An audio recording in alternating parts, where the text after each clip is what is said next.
Okay, people, let's get it going. This is ethnicity, our area of study 2, and this is lesson number 8.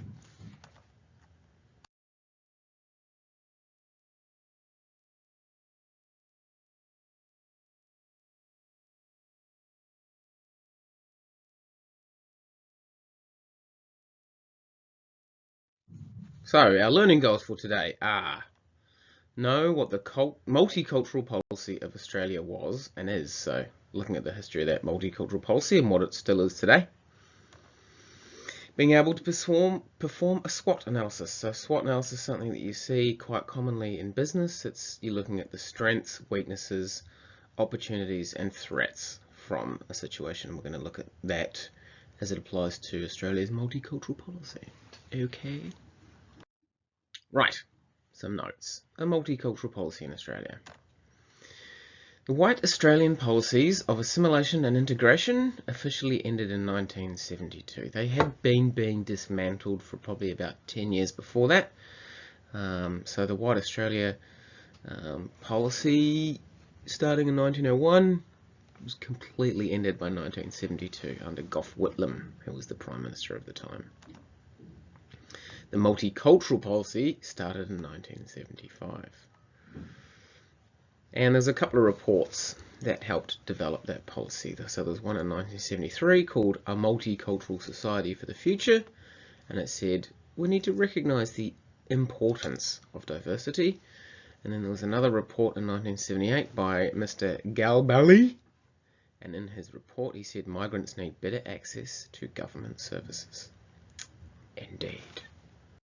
So this is an awesome timeline showing all of the different policies, and I really wish I'd shown everybody this earlier. This is fantastic, telling you exactly when each policy started. Yeah, so you get the White Australia policy. Had been going on all the way up until, well, I'd said 1972, didn't I? I don't know why it's going that far. Then you got your assimilation policy, integration policy, and your multicultural policy. That blue line should probably end at 1972. Anyway, and then you might want to pause this later to check it out a bit more. There's all the little different things that occurred along the way in the 20th century in Australia's immigration story. Yeah. So there's some interesting reactions to multiculturalism there. You've got the MV Tampa. That was when a boat with immigrants on it was coming to Australia, and there's a big hoo-ha. This is just before John Howard got re-elected in 2001, and basically there's this thing called the babies overboard scandal, where supposedly migrants threw their own babies off the ship so that the Australian Border Force would have to go in there and save them, and then they would be allowed into Australia. But I think most of that was made up just to get the government back into power. Don't quote me on that though. More reactions to multiculturalism. You got the Cronulla riots there. And then even a citizenship test was introduced in 2007. I had to complete that citizenship test myself to become an Australian citizen. I got one question wrong, and funnily enough, it was on this exact topic. The question was, what decade did the White Australia policy end? And the options were 1940s, 1960s, and 1970s. And I didn't know much about it at that time, and I thought surely it ended in the 1940s. But it ended in the 1970s, so there you go. Right, so just really quickly, a couple of examples of multicultural policy in Australia. Government services provided in different languages. So if you have a look on your local council website, you'll find that all of their material is written in different languages, and there's also all the pamphlets that you see in the library are all written in lots of different languages. Vietnamese, Mandarin, and so on. Greek, Italian. And there's lots of neighbourhood diversity through festivals and events, especially here in Melbourne. There are heaps of festivals celebrating the multicultural diversity of different areas. So you might have Diwali, Greek festivals, Italian festivals. Good times. So here's the Australian Federal Government's Multicultural Affairs website. And it shows you all of the outline. So there's a history of Australia's multicultural policies, a big timeline there. Nice. So if you wanted to check that out, you just go to Multicultural Affairs.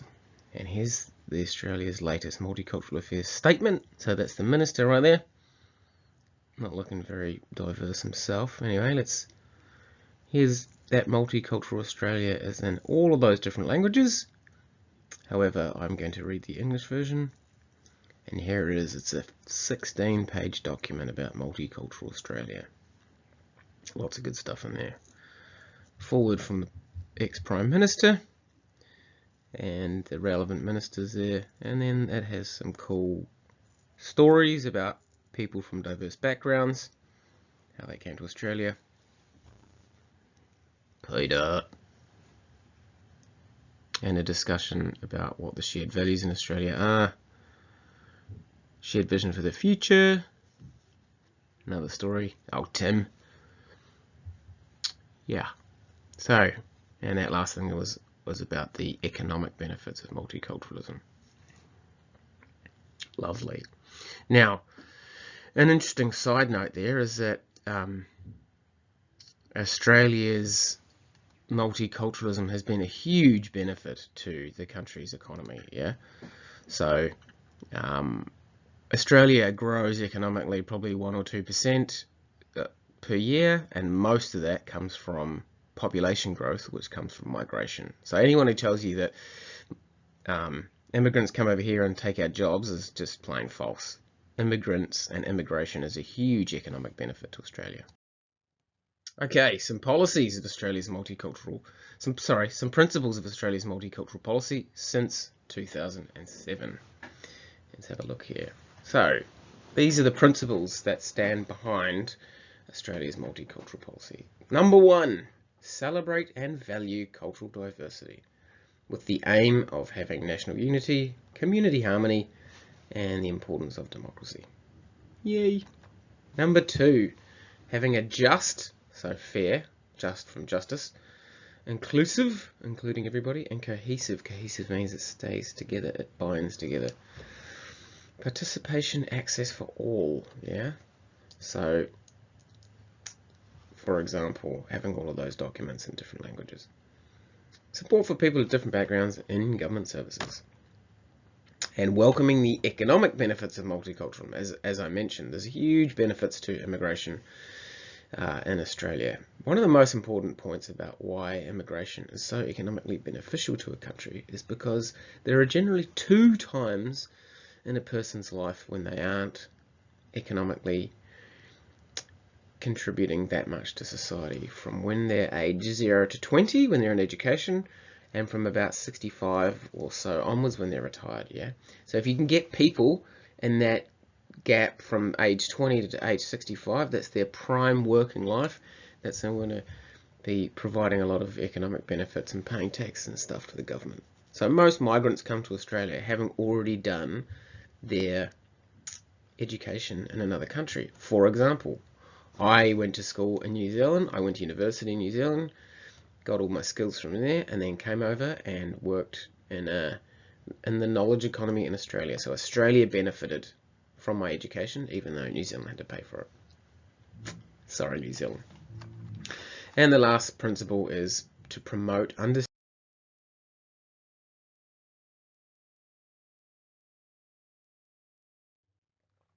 And just for the fun of it, a random picture was people from diverse backgrounds made into a map of Australia. Nice.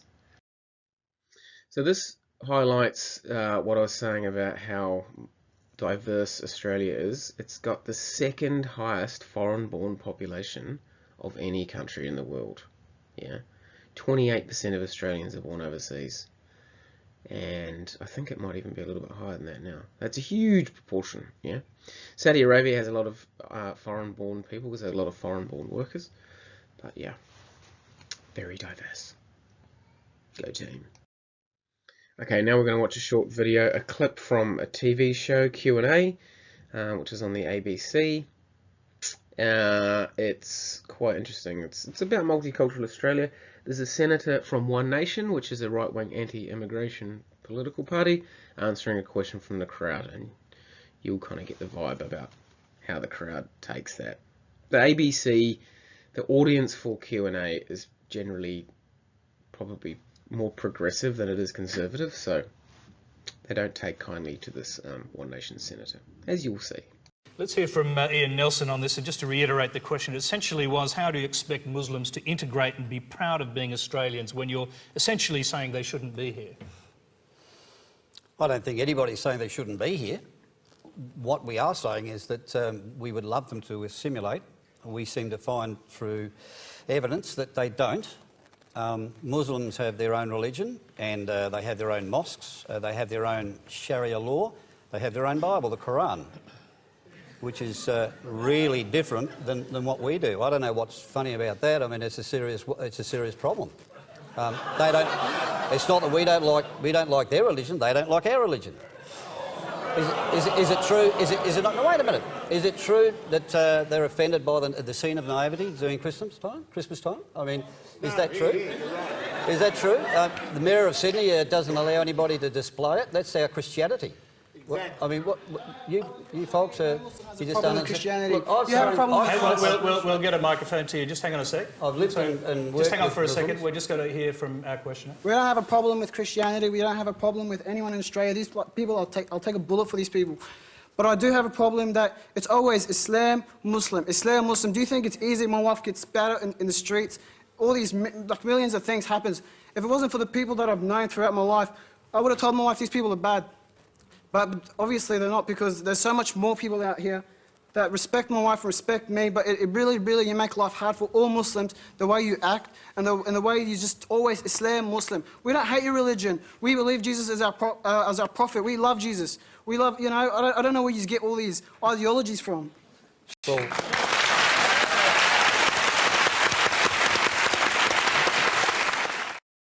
And you can't go past a video from Behind the News. This is a little thing about the different waves of Australian migration.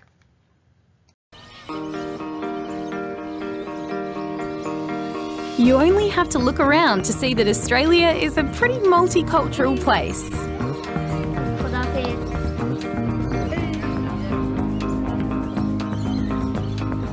Did you know that nearly half of all Australians were born overseas or have at least one parent who was?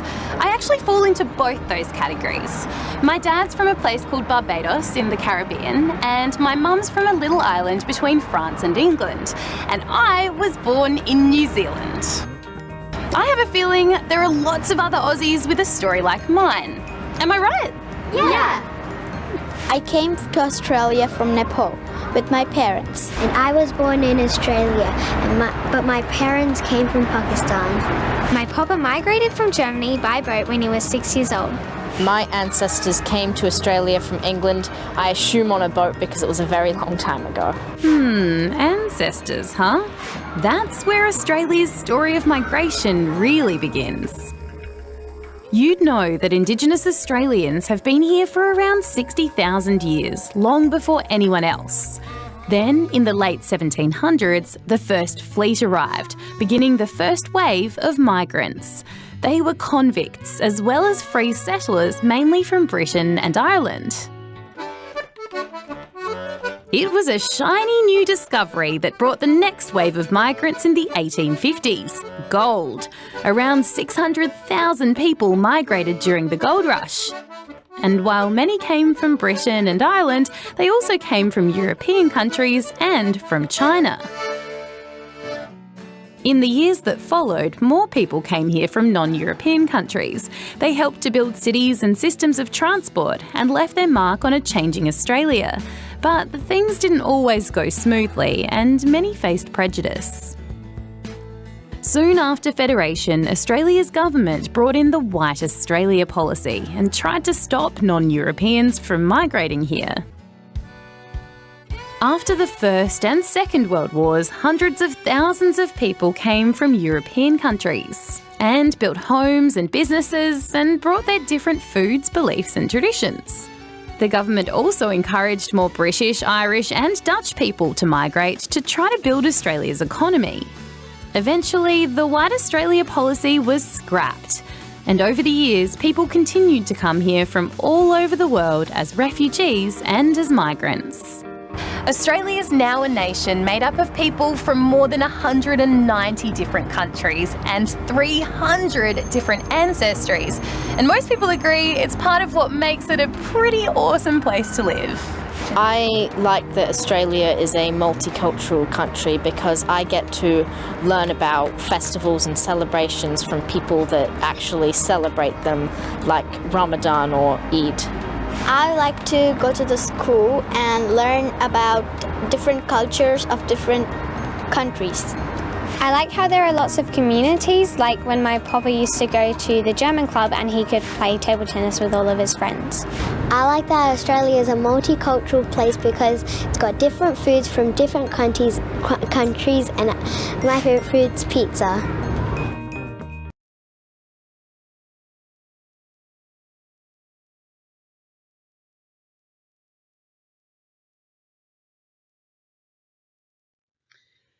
And some statistical data to back all of this stuff up from the ABS, Australian Bureau of Statistics. Here's a snapshot of Australia today. The census numbers are in Australia, revealing who we are, what we do, how we work, and how we live. In the past 5 years, we've grown by about 1.9 million people to 23.4 million of us on census night. That's 1,037 more of us every day since the 2011 census, bringing our official population count to 24.4 million. But where do we live in this beautiful wide brown land of ours? 8 in 10 of us live in the eastern mainland states and territories. Though over 2 million of us live in a single-person household, there's more than 6 million families, the majority being couples with children. Although single dads are on the rise, Aboriginal and/or Torres Strait Islander peoples now make up 2.8% of our total population. That's over 600,000 people. Our median age is 38, so we're living longer too. In fact, almost 470,000 of us are now aged 85 or over. Since 2011, the average income has jumped by over $100 per week. While young people leave their faith as they grow up, Australia remains a religious country, with 60% of the population reporting a religious belief. And when it comes to diversity, with about 200 countries of birth, over 300 languages, over 100 religions throughout our communities, and more than 26% of us born overseas, we're a nation of nations. Find out more about who we are at abs.gov.au.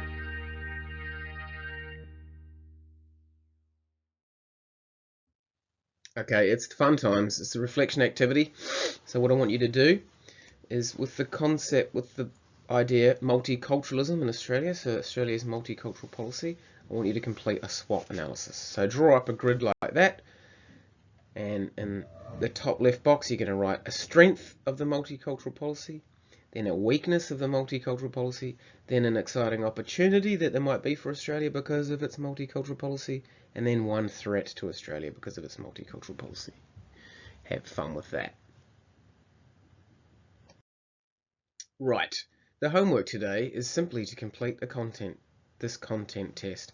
I want you to keep doing that test until you can get 100% on it. So it's open, you could put your first name, your last name, the surname of your sociology teacher, and then there's maybe 15 questions or something. It's all from the textbook section that we've just done. So usually once a week we're going to do a content test. Just keep doing it until you get 100%. It's repetition, just the same way as you repeated your times tables to learn them. If you do this over and over again until you get 100%, it'll hopefully stick in your brain a bit better.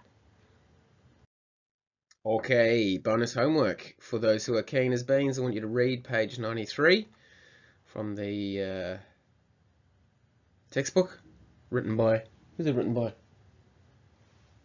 Social Education Victoria. Yeah. Also, have a look at that. That's from the Multicultural Department of the Federal Government. There's an interesting article there. Interesting policy document. And there's some really cool slides about the history of the multicultural policy in Australia. and I've included a simple link to it. Multicultural Yes 2020. So have a check out of that if you want. Thank you very much. Keep it real.